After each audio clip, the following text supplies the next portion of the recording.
নমস্কার, আজকে আমি করব চিকেন। তো আমি চিকেন করার জন্য দেখুন চিকেন নিয়েছি ধুয়ে।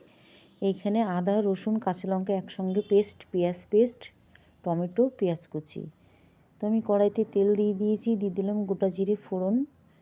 এবার কুচিয়ে রাখা পেঁয়াজগুলো দিয়ে একটু ভাজা ভাজা করে নিয়েছি। এবার দিয়ে দিলাম আদা রসুন পেস্ট, লঙ্কার গুঁড়ি, নুন হলুদ, টমেটো, পেঁয়াজ বাটাটা দিয়ে একসঙ্গে কষিয়ে নিয়েছি। আমি একটু ধনের গুঁড়ি দিয়েছি। আমি চিকেন রান্না করলে একটু ধনের গুঁড়ি দিই, ভিজিয়ে রেখেছিলাম। এবার চিকেনগুলি দিয়ে কষিয়ে নেবো। এটা একদম সম্পূর্ণ দেশি চিকেন।